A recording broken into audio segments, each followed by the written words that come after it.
Hello বন্ধুরা, খোলা চোখের পক্ষ থেকে আমি তুলসী নতুন ভিডিও নিয়ে হাজির হলাম আপনাদের জন্য। আপনারা সকলেই অবগত হয়েছেন যে গতকাল সুপ্রিম কোর্টের ডক্টর অনিকেত মাহাতোকে আরজি করে পোস্টিং দিতে হবে এই ধরনের একটা রায় ঘোষণা করেছে। রাজ্য সরকারকে দুগালে দুটো চড় থাপ্পড় কষিয়েছেন। যে বেঞ্চ গঠিত হয়েছিল, যে বেঞ্চে দুই বিচারপতি ছিলেন, একজন জে কে মহেশ্বরী এবং একজন হচ্ছে বিজয় বিষ্ণুয়ের নেতৃত্বে যে বেঞ্চ, তারা পরিষ্কার জানিয়ে দিয়েছে এবং তারা পরিষ্কার এটা জানিয়ে দিয়েছে যে পদ্ধতিতে অনিকেত মাহাতোকে বঞ্চিত করা ছিল সেটা সঠিক না। এখন জানি না রাজ্য সরকার এর থেকে শিক্ষা নেবে কি না। এখন এর ইতিহাসটা একটু পুরনো, সকলেই আমরা জানি। এবং গতকালের যে খবরটা আসার পর যেভাবে পশ্চিমবাংলার নানা সমস্যার সম্মুখীন, তাতে এই খবরটা অনেকটা নিয়মন ছিল, খবরটা পৌঁছয়নি সমস্ত মানুষের কাছে। সেই নিরিখে আমি এই খবরটাকে আজকে তুলে ধরার চেষ্টা করছি এই কারণে যে এটা একটা মস্ত বড় খবর। মস্ত বড় খবর কোন অর্থে, না পশ্চিমবাংলা যে গণতন্ত্র কোন জায়গায় আজকে গিয়ে পড়েছে, এইটা বলার জন্যই আমি আজকে এই ভিডিও করা। একাধারে পশ্চিমবাংলা গণতন্ত্র, পশ্চিমবঙ্গকে বাঁচাবার জন্য বাংলা বাঁচাও যাত্রা চলছে, যে যাত্রা ভারতের কমিউনিস্ট পার্টি মার্ক্সবাদী নেতৃত্বে করছে, সমস্ত মানুষের অকুণ্ঠ সমর্থন নিয়ে গিয়ে চলেছে। আমি আগের ভিডিওতে আপনাদের কাছে আমি তুলে ধরেছিলাম যে মানুষের মূল সমস্যার সাথে অন্যান্য যে সমস্যাগুলো মানুষ জর্জরিত পশ্চিমবাংলার বুকে, সেইগুলো যুক্ত হচ্ছে। অনিকেত মাহাতোর এই যে বিষয়টা, এটাও যুক্ত হলো। যুক্ত হওয়ার এই নয় যে খালি অনিকেত মাহাতোর এই ঘটনা বলি, অনিকেত মাহাতো মতন সারা পশ্চিমবাংলা 11 সালের পট পরিবর্তনের পর থেকেই যে গণতন্ত্র চলছে পশ্চিমবাংলা, সেই গণতন্ত্রটা যে বেআব্রু হয়ে গেছে।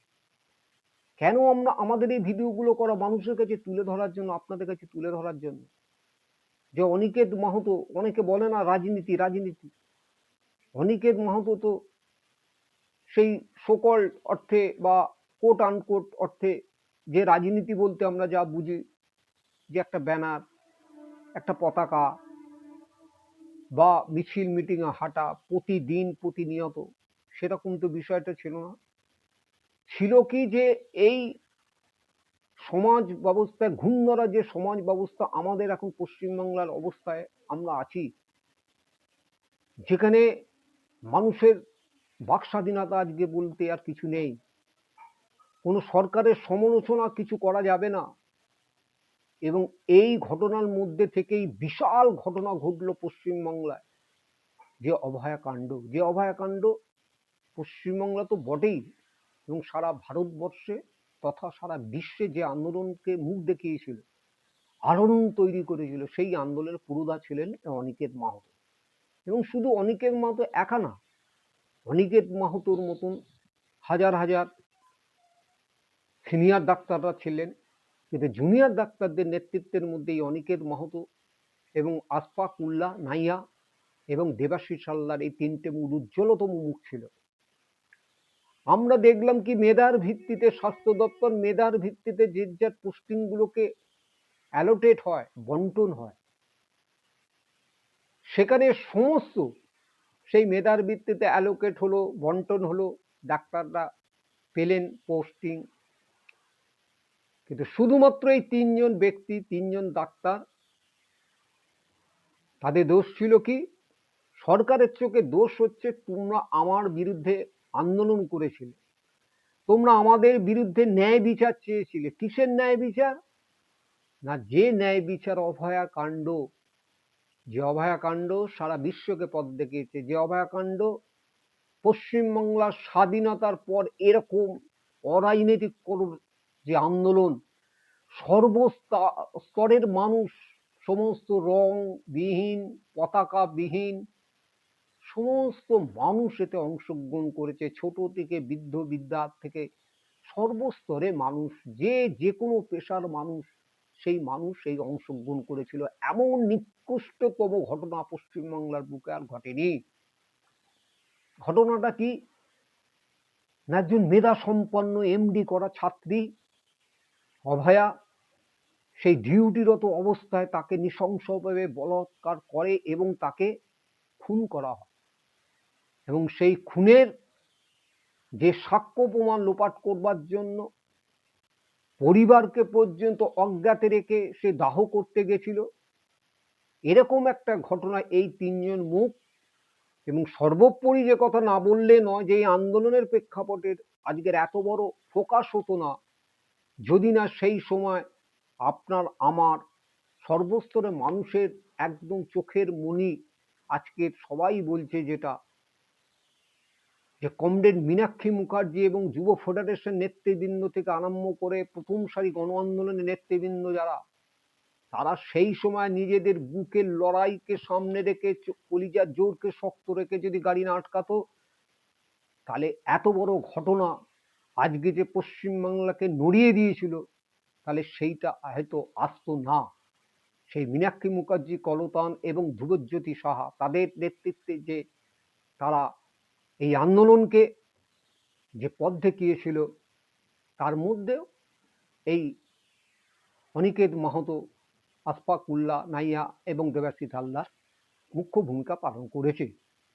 এখন এইটাই হচ্ছে তাদের মেধা না, রাজ্য সরকারের নেক নজরে পড়েছে যে এই আন্দোলনকে যেহেতু মানুষের একটু পথ দেখিয়েছিল, সুতরাং তাকে যেভাবে হোক হেনস্থ করো, তাকে রায়গঞ্জে ট্রান্সফার করে দেওয়া হয়েছিল।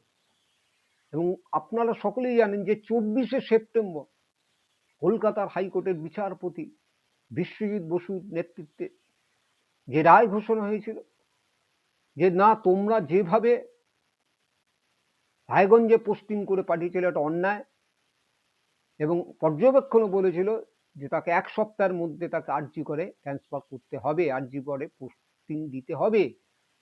রাজ্য সরকার স্টে অর্ডার চেয়েছিল, তারপর রাজ্য সরকার সেখানে সুপ্রিম কোর্টে গেছিল, দৌড়েছে যে বলবৎ করবার জন্য, যে আইনকে লাগু করা যাবে না।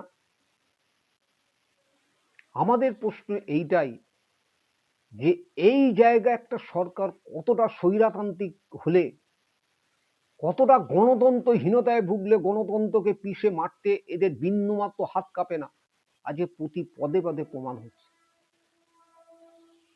সেই প্রথম হয়েছিল ছাত্র নেতাকে সুদীপ্ত গুপ্ত, স্বপন কোলে, আনিস খান, বেশি দূর যেতে হবে না, বাচ্চা ছোট্ট শিশু ফুলের মতন যার পবিত্র তামান্নাকে যেভাবে সকেট বোম মেরে উড়িয়ে দেওয়া হয়েছে, কোনোটাই আজকের বিচার পায়নি।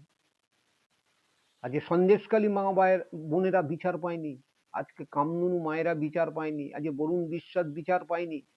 আজকে সর্বস্তরে গণতন্ত্র আর অবশিষ্ট বলে কিছু নেই। এবং যারাই এই সরকারের বিরুদ্ধে আন্দোলন করেছে, হয় প্রশাসনকে লেলিয়ে দিয়েছে, নয় সেই লেঠেল বাহিনী সমস্ত জায়গা থেকে আক্রমণ সংগঠিত করছে। এবং সেই জায়গায় দাঁড়িয়ে আজকে একটা বড় জয় এইটাই যে বিচারালয়ে এখন শেষ ভরসা। এবং সবচেয়ে যেটা আরো বিস্ময়, যে কথায় কথায় বলে যে কেন্দ্রীয় সরকার টাকা দিচ্ছে না, কেন্দ্রীয় সরকার টাকা দিচ্ছে না, অথচ এই টাকা, যে টাকা আপনার আমার টাকা, যেটা আমরা ট্যাক্সের যে কোনো জিনিস কিনে নিলে সে ট্যাক্স দিতে হয়, অর্থাৎ কারো পৈতৃক সম্পত্তি না, সেই টাকা কখনো রাজ্য সরকারি কর্মচারীদের বঞ্চিত করবার জন্য সুপ্রিম কোর্টে বাঘা বাঘা বিচারপতি তাদেরকে নিয়োগ করতে গিয়ে খরচা করছে কোটি কোটি টাকা। কখনো আসামি যারা প্রত্যেকটা দিন কিভাবে গরু পাচার করেছে, কিভাবে শিক্ষার দুর্নীতি, কিভাবে কয়লা পাচার, এই সমস্ত আইনের বলে যাতে কোনো এই অপরাধী যাতে ধরা না পড়তে পারে, তারা এক কোর্ট থেকে আর এক কোর্টে গিয়ে বড় বড় বাঘা বাঘা উকিলদের নিয়োগ করতে হয়েছে, কোটি কোটি টাকা তারা ব্যয় করছে। কার টাকা? আপনার আমার টাকা। এরকম একটা ঘটনাই হচ্ছে অনিকেত মাহাতো, যে টাকা দিয়ে আজ পশ্চিমবাংলা 18 প্রাথমিক স্কুল বন্ধ হয়ে গেছে। সিভিক ভলেন্টিয়ার যারা কাজ করে 12 ঘন্টা 14 ঘন্টা, তাদের আজকের কোন অস্থায়ী চাকরির কোনো নিশ্চয়তা নেই। নতুন কোনো কলকারখানা গড়ে উঠছে না। মানুষের নতুন এই টাকা দিয়ে প্রাইমারি স্কুল তৈরি করা যেত, এই টাকা দিয়ে অনেক উন্নয়নমূলক কাজ করা যেত, কিন্তু না, কে শুনবে এই কথা? যদি একটা সরকার স্বৈরতান্ত্রিক মনোভাব নিয়ে চলে, তাহলে সে সরকারের একটাই রাস্তা, তাকে সেখান থেকে টেনে হিঁচড়ে নামানোর দায়িত্ব হচ্ছে জনগণ। এবং জনগণ অনেক চিন্তা ভাবনা করেই তো একটা 11 সালে আরো যাতে ভালো থাকতে পারি, আরো যাতে আমাদের শিক্ষা, আমাদের খেলাধুলো, আমাদের চাকরি, আমাদের পড়াশুনো, আমরা নতুন স্বপ্ন দেখতে পারি, এই চিন্তা করে একটা সরকারকে নিয়ে এসেছিল। সুতরাং এই জায়গায় আজ নতুন একটা পালক আবার যুক্ত হলে এই কারণে বলছি যে প্রতিহিংসা এবং চক্ষু লজ্জা কোন জায়গায় চলে গেলে এরকম ঘটনা ঘটাতে পারে যে একজন ডাক্তার, সেই পোস্টিং সেখানে বিচারালয়, সিঙ্গেল বেঞ্চ এবং ডিভিশন বেঞ্চ রায় দেওয়া সত্ত্বেও তারপরেও তাকে সুপ্রিম কোর্টে যেতে হচ্ছে কোন প্রতিহিংসা পরায়ণ হলে তবেই যেতে পারে। তাই এটা আজকে আমাদের ভাববার সময় এসেছে, যেখানে আজকে পশ্চিমবাংলায় এই বাংলা বাঁচাও যাত্রায় এই সমস্ত ইস্যুগুলোকে নিয়ে এই বাংলাকে বাঁচাবার জন্য অঙ্গীকারবদ্ধ হচ্ছে সর্বস্তরে লাখ লাখ মানুষ সেই মিছিলে অংশগ্রহণ করছে।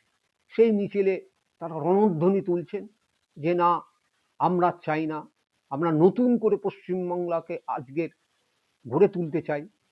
নতুন করে পশ্চিমবাংলা যদি গড়ে উঠতে চায় তাহলে একটাই বিকল্প, যে বাংলার হচ্ছে বামপন্থাকে পুনর্জাগরণ করা। এই পুনর্জাগরণের মধ্যে দিয়েই কিন্তু বাংলার হচ্ছে সমহিমা আবার ফিরতে পারে, আর কোনো বিকল্প রাস্তা নেই। সুতরাং আমি এটাই বলবো যে এই জায়গা থেকেও আমাদের শিক্ষা নিতে হবে যে সরকারি চরিত্রটা কোথায়। আর দেরি করে আর বাড়িতে বসে থাকার সময় নেই। তাই আসুন সবাই মিলে জোটবদ্ধ হয়ে আমরা এই প্রতিকারের জন্য রাস্তা নামি, সন্ধান করি, আমরা এগিয়ে চলি। নমস্কার।